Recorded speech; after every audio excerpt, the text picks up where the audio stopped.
deserve this drink. No, bitch, bitch deserve. Bitch, I earned it. Let's hope we don't fuck it up. No, for real. Ooh. This is why y'all gotta tune into these episodes. Yeah. Know how to make these drinks on a budget, okay? Yeah. If you see us keep pouring, mind your business. I know that's right. You don't know a person until you get a motherfucking divorce. I'm arguing with you in 2025 about something that happened in 2023. Yeah. But it's now that you're bringing it up. Yeah. I feel like as a man, if you don't have a safe space with the woman that you're with, then you really gotta question that relationship immediately.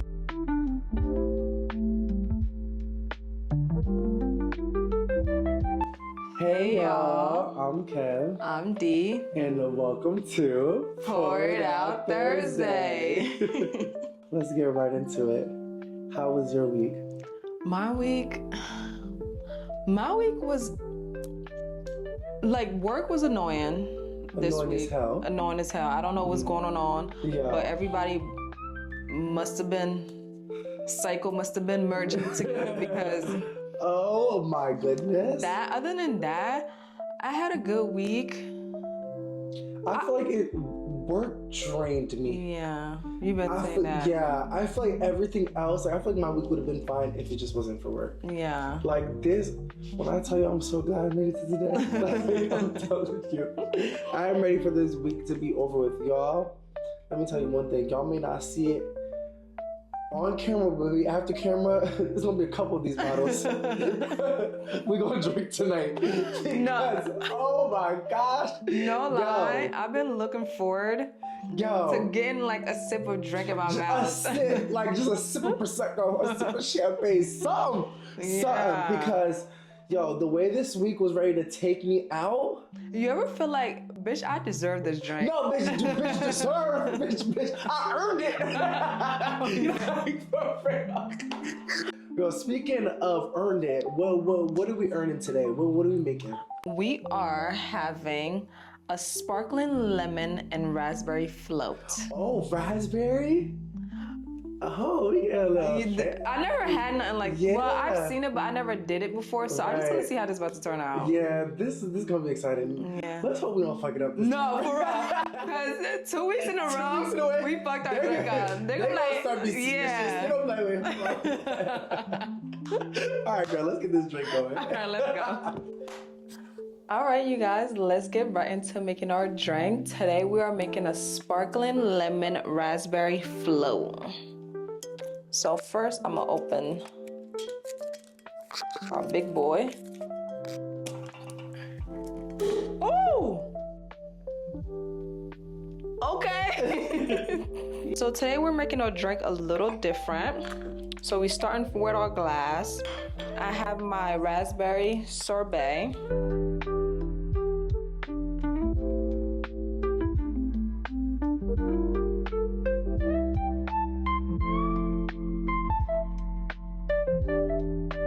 And then 1/2 ounce of limoncello.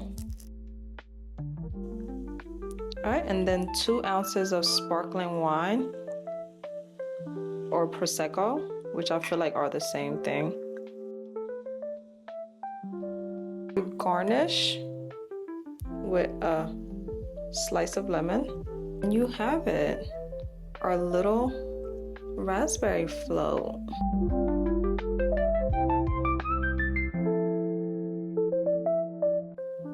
Cheers. Don't forget, 21 and older, y'all. Drink responsibly.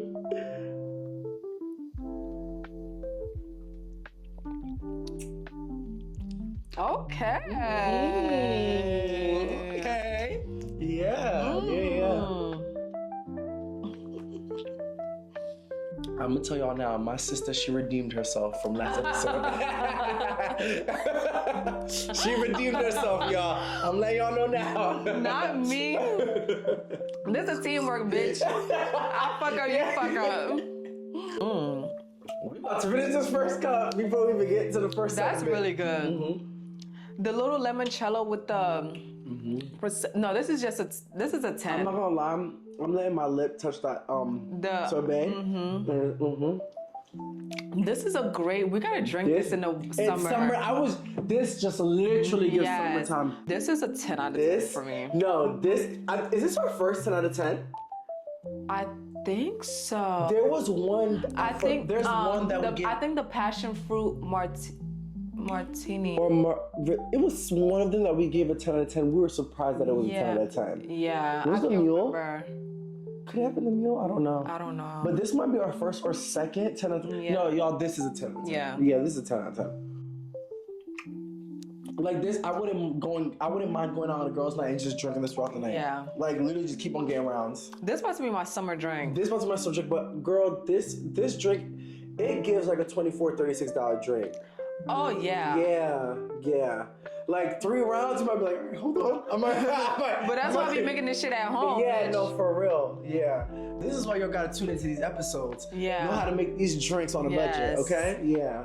So let's get right to our first segment. If you see us keep pouring, mind your business. I know that's right. First segment of this episode, Culture Talk. You know we like to talk all things culture. This is like the 3rd episode that we're starting off with another engagement.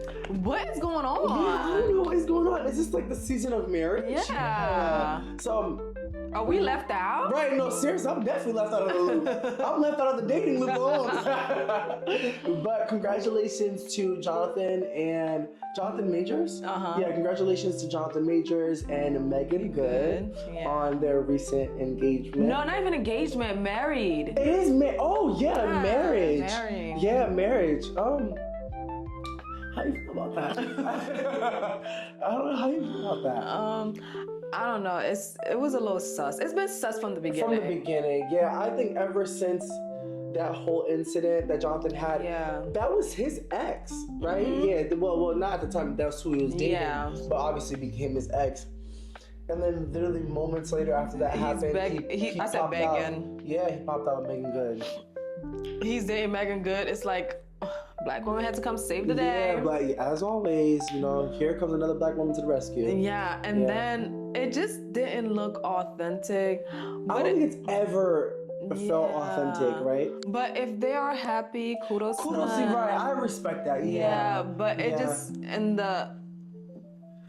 how everything has played out. It didn't. Yeah, it didn't. Yeah, look it's right. just not looking. And I don't know. I felt like from the beginning, it always gave we need this for good press. Ever since he's been taken out of Marvel, he's just been trying to really pick himself back up in his career. So I felt like, him being in like a positive marriage, a marriage of 2 black people, like that would like help him a bit out, like help his image.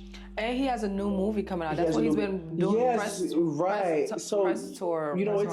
It's important for not only your career but your personal life to look good as well. Yeah. When you're doing movies or you're like in entertainment in general. Especially if you want them big checks movies. Mm-hmm. Yeah, they don't want all that shit attached to it. They don't want drama. Yeah. A lot of them prefer you to be in like a committed relationship, a sustainable relationship. Yeah. So, I mean, like you said, kudos to them. If they're happy, they're happy. Yeah.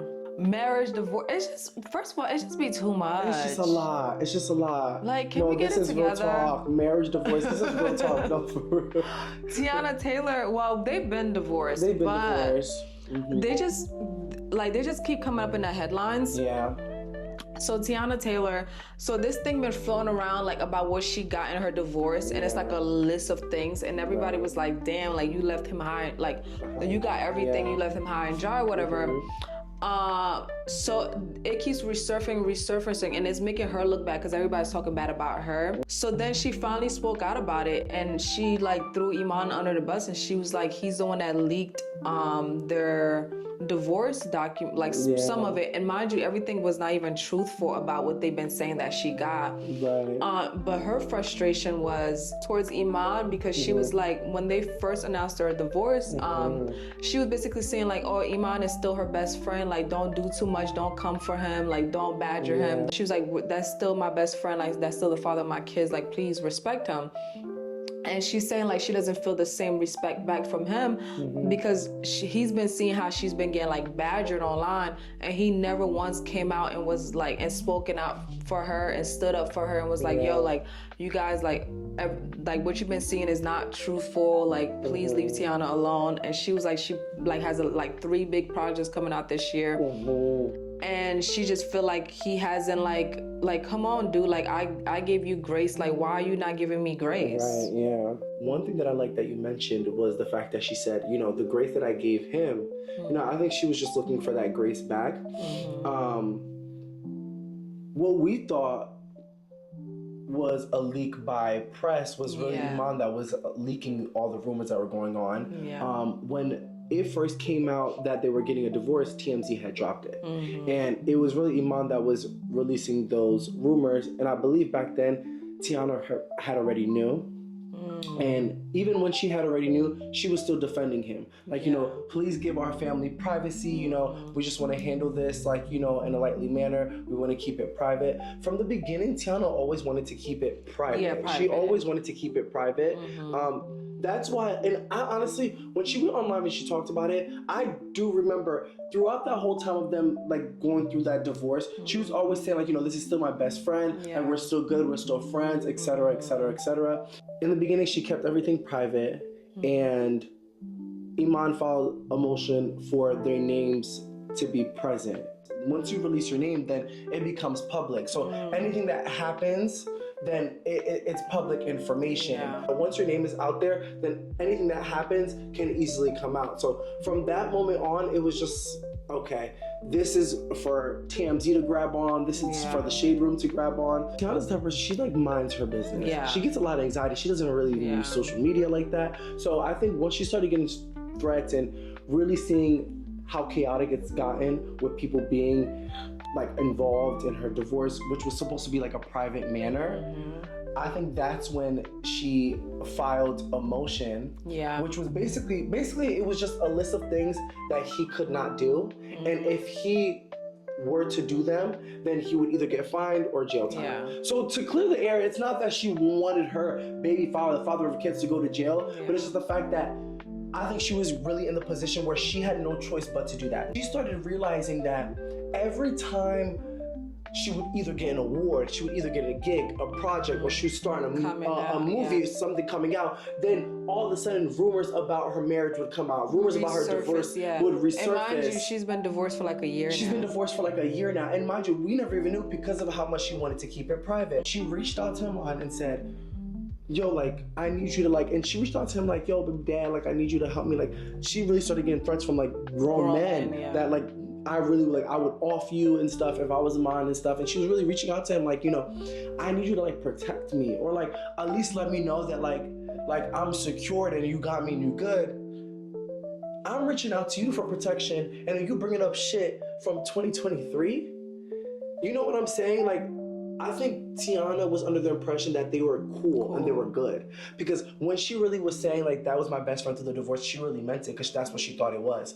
But I guess through the time Right. Like, I guess through the time. That nigga said, just because you good don't mean I'm good. It's crazy. And first she was just like, wow, like, throughout our whole entire divorce, she knew he was the one that was leaking all the rumors. She knew that he was the one that was resurfacing, you know, information.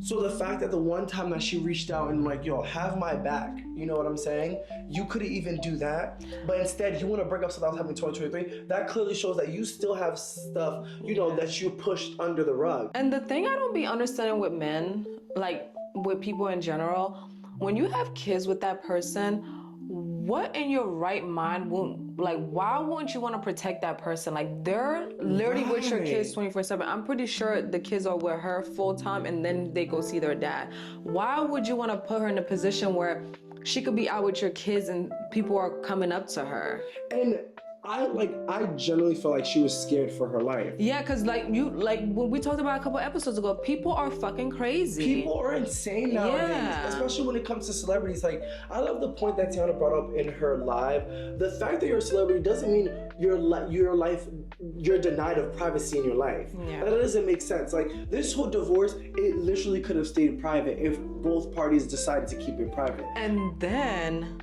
what I don't understand is, why do divorce have to be like, why is it always gotta be so negative? It's like you really don't, the thing is, you really don't know a person. You know how to say you don't know a person until you live with them? Say it. Say it. No, you don't know a person until you get a motherfucking divorce. Niggas love to switch up. Yeah. Like that shit, I feel like it's like a slap in her face, because it's like, damn, like I protected you, like, but you can't do the same. Right. And it's like, I don't deserve that, like, and I'm the mother of your, like, I say I'm the mother. Yeah, I'm the mother of your kids. Right. And you know, one thing that she mentioned that I liked is the fact that Teyana noticed a lot of females were commenting that they're like, oh yeah, girl, because you know the Shade Room posted all the stuff that she was giving, and the settlement, and females were like, I know that's right, you know, run his pockets dry, but Teyana was like, no, that's my shit. Like, you know what I'm saying? Like, she was like, we own 4 properties. I funded 2 of them. He funded 2 of them. We own both our separate ways, the cars and stuff like that. She paid for them. Like, this wasn't oh, you know, I ran his pocket dry. No, this was you know, I take what I built, you take what you built, and we go our separate ways. But because that's what I'm saying, like the way they posted it, they made it seem like she got all this stuff, and they didn't even say what he got. They just said all the stuff that she got, and that he got paid child support and all that stuff. So it made it look crazy. Try to create a story that's not really and that's real. why she was saying like, can you defend me? Because people, because like you said, women were like, oh yeah, good, but some men are like, damn, like you know how like, men why are. would you do that to him? Yeah. I just hope they would just like resolve it and like get to a better place. I just hate when I see divorce. I never see a good divorce. You know what? This is why I always say this. I am adamant about being a confrontational person, and I feel like that's a skill that we all should learn as adults. Because I am a person, if I have an issue with you, I feel like better safe than sorry that I express the issue that I have with you right at hand instead of pushing it under the rug. Because you know what happens is you push under the rug until you reach to your breaking point, then you can't anymore. And then you explode. Then the one simple argument that we're having, you're arguing with me not because of this simple conversation, but of all the shit that you push under the rug. Now it's all coming out. How am I arguing, like Teyana, for example, how am I arguing with you in 2025 about something that happened in 2023? Yeah. But it's now that you're bringing it up. Yeah. Like, do you imagine all the frustration that this man has built from what happened in 2023 and then all that build up leading to 2025? Yeah. Like, that's a hurt man. Ooh. But that's why we say, like, I hate, like, with men, like, just express yourself. Just express. We live in a world where men are just denied of really expressing themselves and being emotionally intelligent. I feel like women always look for a man that's emotionally intelligent, but we also live in a society where men can't cry. I'm the type, I'll be like, express yourself. Like, I'm the one that be like, express yourself, because I don't like that shit. Like, fuck is you trying to act tough for? Like, it's me and you. Like, you trying to act all tough, like, oh, I can't. Like, that's the point. I'd be like, grow the fuck up. Seriously. Like, you're too fucking grown to not be able to express yourself. I feel like as a man, if you don't have a safe space with the woman that you're with, then you really got to question that relationship immediately. Because if you have to be a macho man, you have to turn on that hypermasculinity outside the home. If you come home, you're safe. You don't even have a safe space at home to truly express yourself and be vulnerable. I know how we always talk about, you know, women being vulnerable to men, but men also have to be vulnerable to their women as well. Yeah. You know, like a man can't without a woman behind him. Yeah. And that woman behind him, he has to be vulnerable behind that woman. You know what I'm like? You get what I'm trying to say? So it's like, I'm sorry, I'm really going off because I truly understand where Teyana's coming from. Because it's like, you hit all those points in the relationship. Like, she was vulnerable. She gave him grace. You know, she worked with him. So to even, it's like she gave him a mile. So to even ask for an inch, she couldn't even receive that. Yeah. To me, I feel like a simple post that he would have made would have been so suffice for her. Yeah, that's exactly. I think that's all she would have asked for. People would have been like, yo, leave my mother, my kids alone. Yeah. Like, you know, like, make sure that she doesn't look like the bad guy. Exactly. You know, she just wanted you to be a hero for 2.5 seconds. God damn. It kind of shows why the fuck they got divorced. Okay, like, for real. Because you can't protect me. Like, you can't. My gosh. Like, defend me. Like, if you can't protect me now, bitch, I can only imagine when they were in a relationship. Like, did you ever, like, anyways. I love women that be down bad privately. You know, you be down bad privately, behind closed doors. Okay? You could be crying, falling on the wall. You know what I'm saying? But baby, let's go outside, Kevin. Let's go out that door, baby. You make sure you're good. You know what I'm saying? And Teyana's not a person that really goes on live, but I'm so happy she went on live and talked to her shit. And cleared it up. And she cleared the air and she cleared her name. It's so unfortunate that you have to do that, but sometimes you just gotta do what you gotta do. But I just hope they could work it out and just get to it. I do, especially when kids are involved. It's like, they don't need to see, and the stuff is, all this stuff never goes away once it hits social media. It never goes away. So you don't want to have to sit down with your kids later on having to explain like, like just keep it private. Speaking of shit just always on social media, freaking Jess Hilarious from The Breakfast Club. She went on, was it Instagram Live? Yeah, she went on live too. She went on live. Everybody using that live feature. And she started going off expressing herself how when she came back when she went on maternity leave, she had Lauren take her. Lauren, she's the producer. She had her, step in for her while she's gone. And when she came back, she was still there. So she started expressing herself how they don't got her back and that this is bullshit. Like, she just was going off and off and off. But the next morning, the show aired and they had to talk about it. Since she took it to the internet, now they got to talk about it. I understand what she meant. Like, she came back from maternity leave. Lauren was still there. But the thing is, Lauren is really good. She's really, really, really good at that segment. She's really good at delivering the message. She's like a real journalist. I think she actually went to school for that. Yeah, she has a degree in journalism. Yeah, journalism. And like she's oh my God. I be watching her shit, so I be like, damn, I need to speak. Like, she be on it. She got all the details, all the info. She actually do research. She reach out to people, get comments, get statements and stuff in order to fully do the segment. And people started noticing that, and a lot of people are always commenting like, oh my God, Lauren is so good. She's actually bringing real journalism into the Breakfast Club. Like, we haven't seen this in a while, this, that, and the third. And because Jess, her fame base is 50-50. A lot of people like her, a lot of people don't. So like, they started comparing the two. So she brought it up on the Breakfast Club how when she came back, she did like, yes, Lauren was good, but they never took Lauren off screen time, and when she would be on screen time, it would be during her segment, which used to be Just with the Mess. So then they started talking about it on air, and it just was a lot. And then DJ Envy and Charlotte was like, DJ Envy was getting frustrated because he was like, we just had meetings on top of meetings on top of meetings, and you never brought it up like this. Like, we always asked you, were you cool? And you said yes, and you kept saying yes, and you kept saying yes. And then Lauren came on, and then her and Lauren started talking about it. It was a hot mess, because then Lauren brought up that how like Jess be telling her to shut up and shush and between segments and all that stuff. Not even between segments, literally on air. And I'm like, what in the ghetto mess is this? Like, it was just, in my opinion, it was ghetto. Like, I feel like that shit should not have been talked about on air. I think, well, for one, Jess going on live, that was just so tacky. Well, for one, Jess, not so hilarious. I'm not too fond of Jess. I'm just not too fond of Jess. I feel like she's transphobic. I feel like she's homophobic. I feel like she's femophobic. I just do not like that woman. I really do not like that woman. Well, let me not say that, because I don't want to. My comments make it sound because I don't like her. I am very neutral in the situation, but I'm just not too fond of Jess. Like, the Breakfast Club, yes, it's entertainment, but there has to be a sense of being informative as well. Yeah. Because when you have serious shit going on, you have to at least be a platform where people can actually take you seriously when need be. Just like, for example, when they had Wendy Williams come, as you can definitely see, the whole demeanor of the episode was very different towards other episodes that they had before. You know, like, yes, it's supposed to be entertainment, but also it's supposed to be informative, because you're supposed to be letting us know, your audience, about what's going on in culture. You know what I'm saying? Not just your opinions of what you think about, but actually informing us of what is going on. Like, I feel like facts and stuff. And that's really the whole point about journalism. Journalism is tiring, because you have to, one, search for all this information, make sure that it's factual, make sure that it crosses all boards. Be neutral. Be neutral, and then be able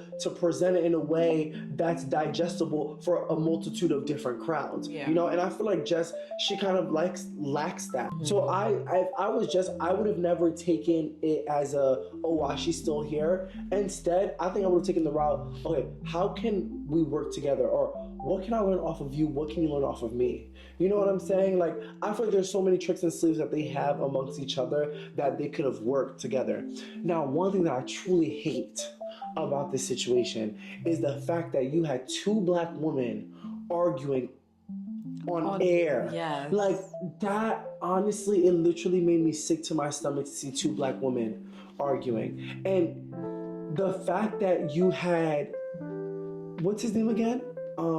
Charlamagne. Charlamagne. The fact that you had, and to me, it doesn't even seem like Charlamagne was trying to be a mediator. No, he was just laughing. He was just laughing, cracking like jokes. Just cracking jokes, and it was just so. It was just a bit disappointing because I felt like that was something that did not need to be aired, but just talked behind closed doors. Because they literally came to like a conclusion, but it seems like the conclusion is already what they already known. But I feel like because. Not to cut you off, but I feel like because like at the end of the day, the Breakfast Club is a job. It's a job. Right. Somebody signed their paycheck. I feel like what Jess wanted was for the hired being to come in and like sort it out and be like, all right, this is how it's gonna be moving forward. But it was none of that. So it was just like go with the flow. Right. And I feel like she was just lost. It's like, all right, like, am I going with the flow? Is this what's going? It's like she never got an okay, like a reassurance, like, oh, this is how it's gonna be moving forward. It was like Lauren was just there, and then she told Lauren like, oh yeah, you could do the segment since you're better at it when it comes to like journalism and stuff like that.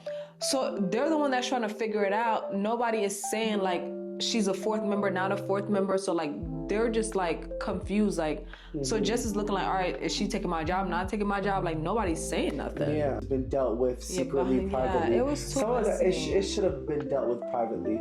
The fact that they went on air and were arguing, I was like honestly so confused. Yeah. My first thing was, why is this even on air? Like, it just gave clickbait. Like, it really gave like, you need it for ratings. Like, there should be no reason why two people on the same team are literally on air arguing about something. Yeah. If anything, it could have been an episode where they talked about their resolution and how they solved things, you know? But the fact that they came on air and arguing like that about what's going on, and it was just a hot, when I tell you it was a hot ghetto mess, in my opinion, it was just a hot ghetto mess. It looked so unprofessional. And you got this one lady, why are you telling somebody to shut up?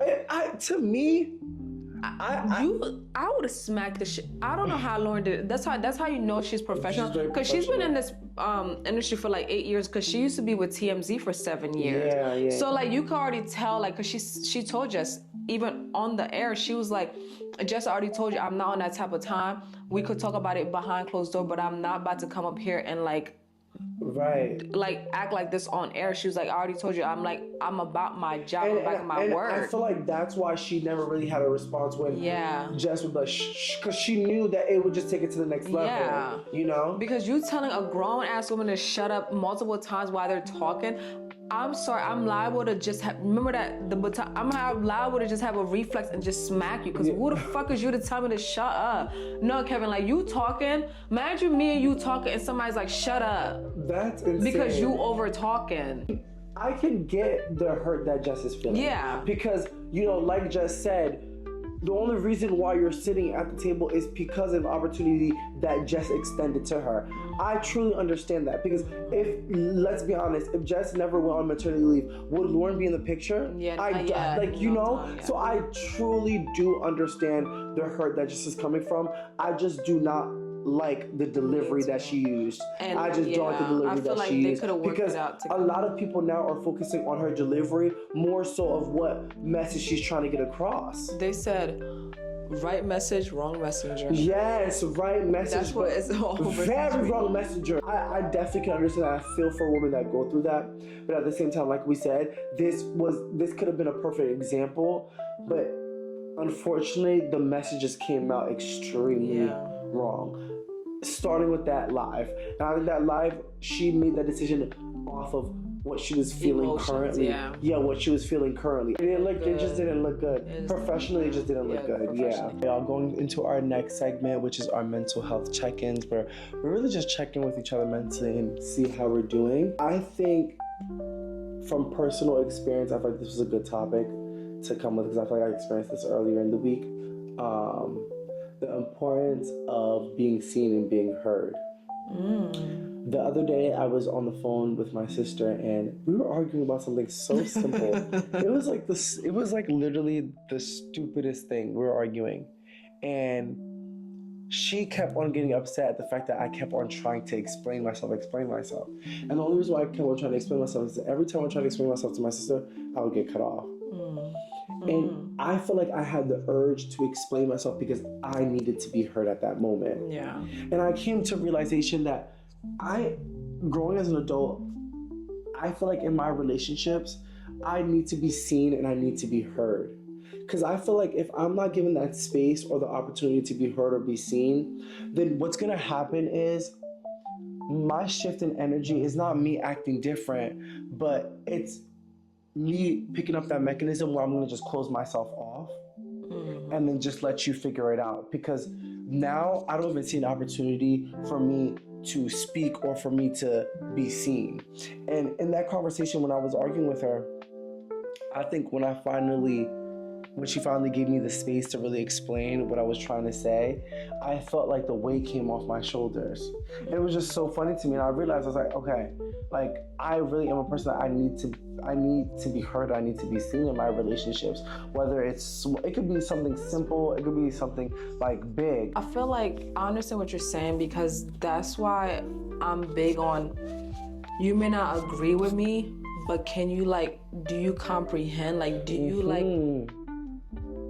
you if you comprehend what, you may not agree with what I'm saying, but if you understand, at least understand. Yes. You don't have to agree. And I'm so big on that, because everybody has different viewpoint. Everybody thinks differently and all that stuff. But we could agree to disagree. But if I'm telling you something and I'm being heard and you're listening to me, then I feel like then we could have a emotionally intelligent conversation, a mature conversation. People say certain things and don't really mean it. Yeah. We always say this term, agree to disagree. But y'all don't really be agree to disagree, because to agree to disagree is the fact that you were able to understand the other party.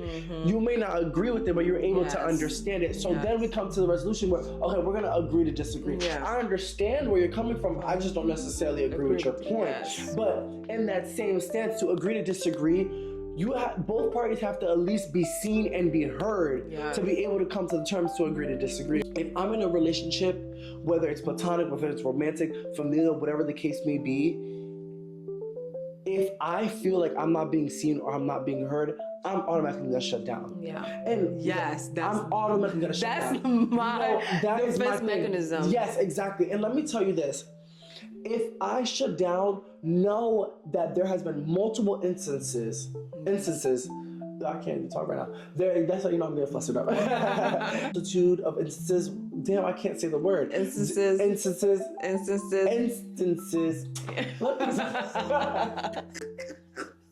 Y'all, let me try this one more time.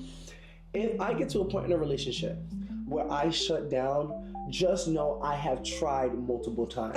He said, fuck the word. Yeah, fuck the word, bitch. I'm going to use a different word. Bitch, okay? I'm going to get my point across, okay? I'm going to get my motherfucking point across. Okay, let me... So I feel like for me, it's just so important as an adult to really be seen and to be heard. And I feel like a lot of people don't realize that until they start becoming frustrated. I feel like you have to deal with either that one relationship, or you have to have a few relationships around you to realize that you're not being seen or heard, and realize how important it is to be.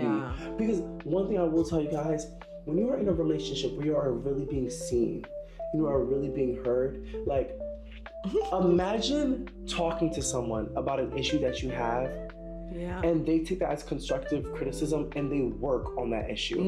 They work on that action. There is no greater feeling, because it's like, damn, Like you really listened to me. No, that's when you really feel hurt. Like you really feel hurt. Bro. Like, you actually took what I said and took it into consideration and implemented it. And you acted on it. Yes. No, I'm telling you, it is one of the best. That's like my love language. I'm telling you, it's one of the best feelings in the world. Yeah, it is. This is why it's so important. This is why it's so important. That shit melts my heart. I be like, wait, wow, like, that means you were actually listening to me. Like, listen, like you. I wasn't talking just to talk. You were actually listening to what I'm saying because like, it's really when they implement it. Like, damn, you really taking action. Like, my goodness, bitch, I care about my peace more than all that.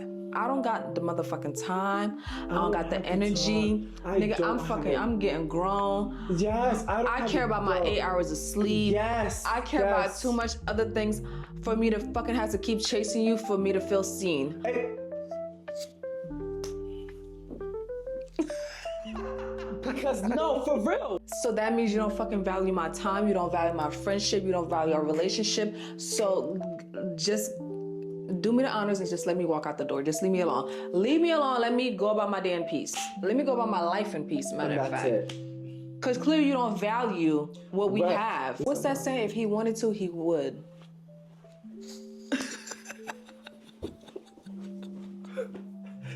I'm telling you, bitch, I'm gonna cut these motherfucking cameras because I'm for real. Because if he wanted to, he would. Because the way when you see people if that he wanted to, he would. Honestly, to wrap this up, like we've said, as an adult, you really have to take a moment to ask yourself, what do you value in a relationship and what do you expect from someone in a relationship? If you want to be seen, make sure you're being seen. If you want to be heard, make sure you're heard. If you, let me not continue.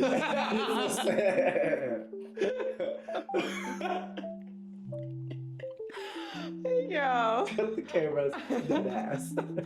I really, like, you see me trying to, like, pucker my lips. I'm trying not to laugh. You probably like, don't continue, please don't. For our next segment, it's our song of the week. So my song of the week is, let me not be childish. My song of the week is by Aseke and Wizkid. It's called MMS.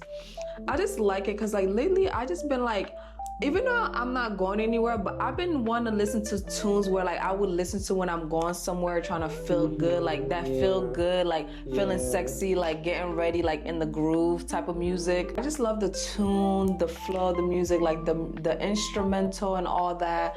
Like that's been my little vibe. My music of the week is my bitch is shaking ass with the hands out. JT. JT, oh my god. I didn't listen to it yet. Let me tell you, something about JT, she really gives like pretty bitch. I feel like I feel like she influences women to really have that pretty bitch energy. Yeah. Like I feel like she really gives girls that confidence through her music. And it takes a lot to do that. Like when I listen to JT, like I really feel like a pretty ass nigga. You know what I'm saying? When I listen to her. So when I put her in the aux, bitch, I'm feeling like, especially when I get a haircut, baby, don't let it be a weekend. I'm with my girls, yo. I'm putting JT on. But yeah, that's been my song of the week. I have to go listen to it. I didn't listen to it. I just like songs that just like, you know, build your confidence in like a conceited, like I got a reason. I look too good to be right now. And I look too good to be right now. Wait, too good to be. I'm conceited. I got a reason. Let me keep my legs crossed, okay? Let me keep my legs crossed. Please, please, please.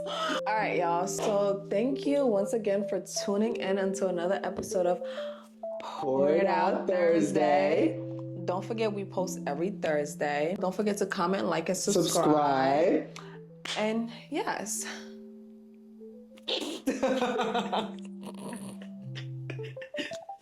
And thank you for watching Pour It Out Thursday.